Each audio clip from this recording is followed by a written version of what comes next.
Once unloaded at the winery, the grapes go straight to the crusher, where the juice is extracted and the stems and leaves are separated and discarded.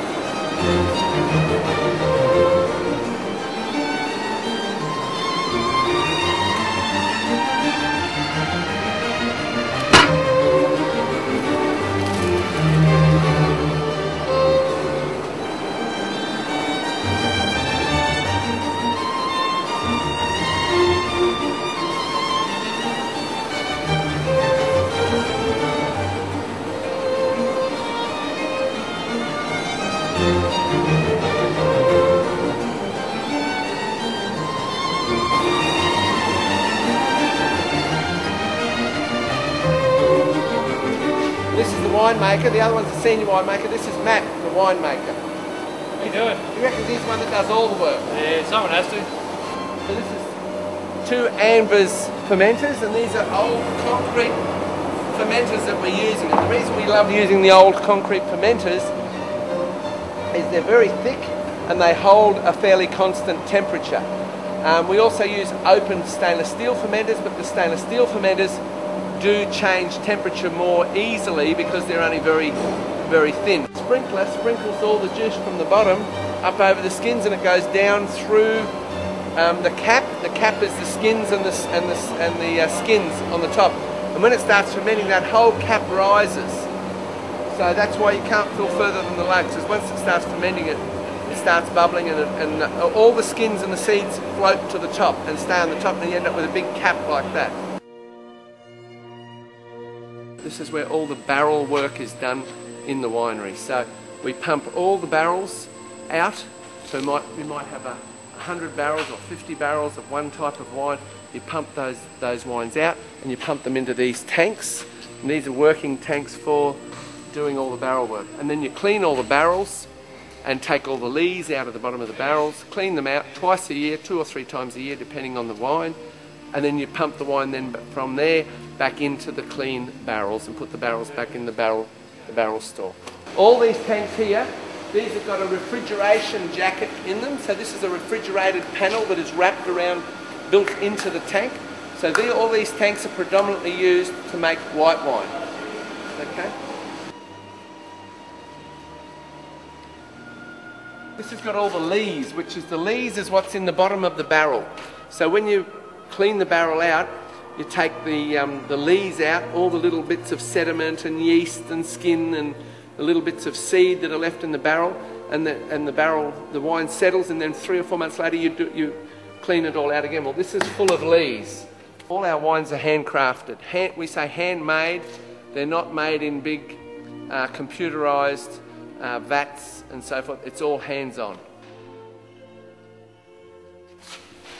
So this is our 2012 Chardonnay that we picked about 4 weeks ago in the vineyard. It's now April. We picked it in March, and these are some of the barrels of the Chardonnay. So again, for the Chardonnay we use all French oak, and the oak is usually a portion of it is new, 1 and 2 year old.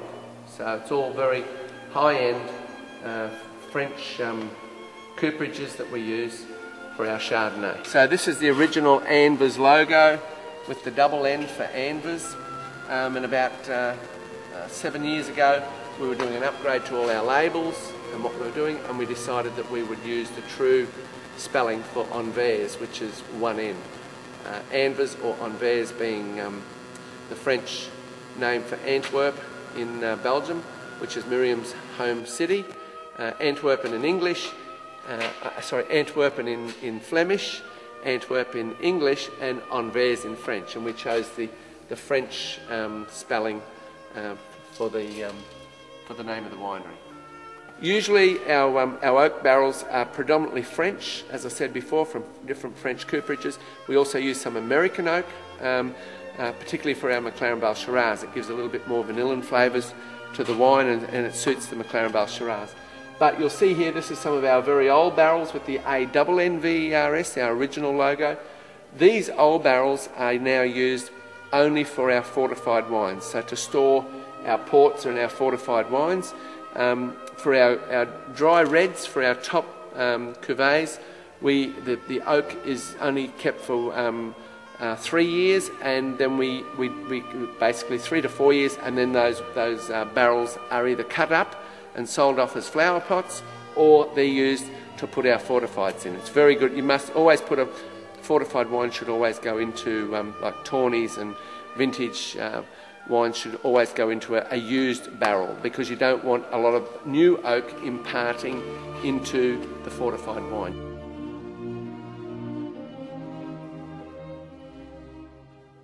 When it's finally ready, the wine is sent to the bottling plant to be packaged and labelled.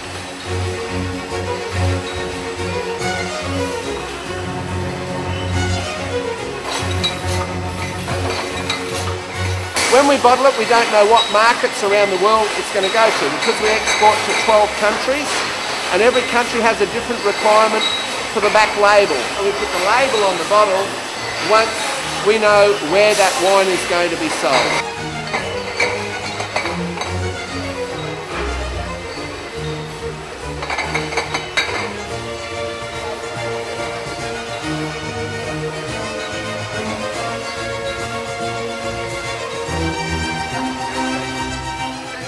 Quality control means ensuring every label is correctly positioned.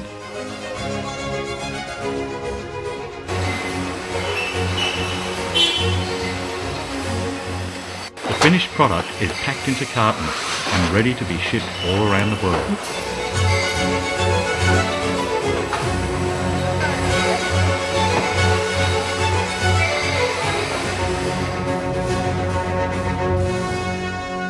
Well, everybody, that's given you, I hope, a nice overview of Anvers wines and our vineyards, starting in the vineyards as we did, and showing you how we do the harvesting, the growing the wine, growing the grapes, etc., and right through to down here at the winery. We're very fortunate to be able to make our wine in this historic old winery. Anvers has been down here since 1998, so yeah, I hope you've enjoyed it all, and hope you enjoy the wines. Thank you.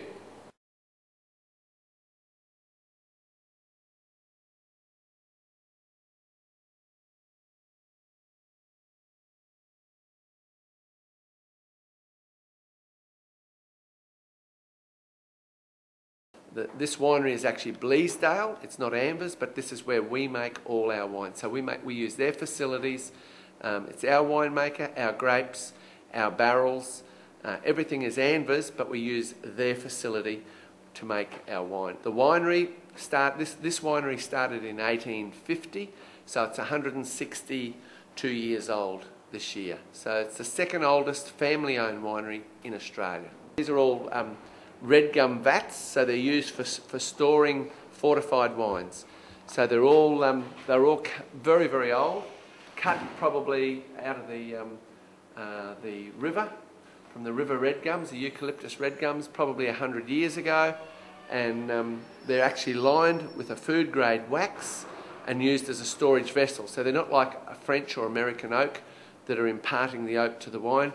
These are purely used as a storage vessel. And the ports, the fortified wines, go in here, and they can stay in here for 20, 30, 40, 50 years, however long is necessary. And they, we might take a little bit away, take a little bit from here, and then top them up again, or whatever. So it's very old. It's a very old winery. So this is the red gum lever press. Again, they use bullock drays to cut the trees, the eucalyptus, the gum trees down on the riverbanks, and drag those tree trunks up here with the bullock drays, and then with big double two-people hand saws, the big two-people hand saws, they then cut these up to make the press. And as you can see, that main lever arm there is 3.5 tons in weight. And they use the weight of that lever to actually crush the grapes in the baskets. So the grapes go in the basket, and then there's a header board put in the top, and that crushes the grapes, and the juice goes down into here, and then they pump it out of there into the barrels. Again, It looks dirty, but it's all lined. That's all lined with food grade beeswax.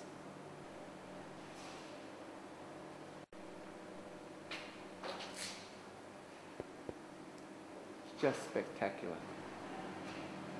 This is an oak barrel, so the wood is touching the wine, whereas the red gum vats, the big red gum vats, the wood does not touch the wine. It's lined with beeswax, as I said before.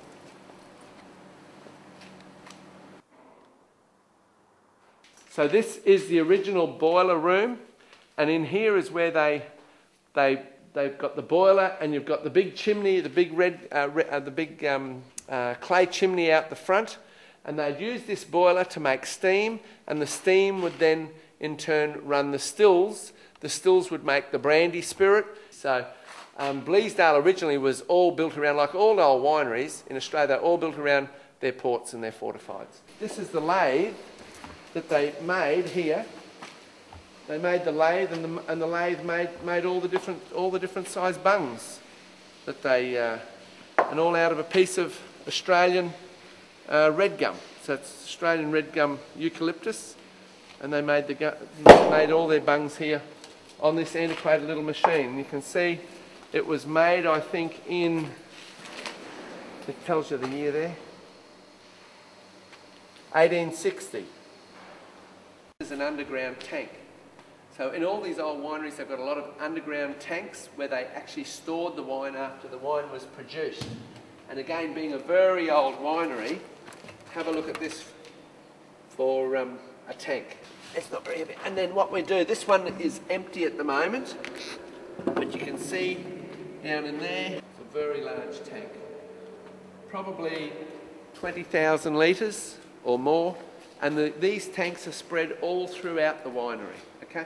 What they do is they fill the tank right up with finished wine, and then they put a plastic liner in the top. And even though this is all very old, I mean, this lid is probably over 100 years old. The tank is 100 years old at least, probably more. They put this, and then they put the plastic liner on the top, and then the lid goes down like that, and then the cover goes over. Simple as that. Behind you here, you have another one with a red gum lid on it. So this is another tank, but made just with a different. Now look at that. You get a very good view in that one. Again, probably 20 to 30,000 litres. They all vary a little bit in size. A white fortified, so they're like a white port. And the ones that are painted red on the front, of course, are a red grape port or fortified wine. And all of this is again, a lot of their different wines. They keep a lot of their fortified wines out here because this becomes very hot in summer. This shed is not insulated. It's just a steel shed, so it's perfect for the for fortified wines. These are all old barrels that that get reworked, and they've had port in them for years and years and years. So these belong to the winery, and they'll rework these barrels. So the smaller the barrel you use for port or for fortified wine, the better, because it reduces and ages quicker in a smaller barrel than in a bigger barrel.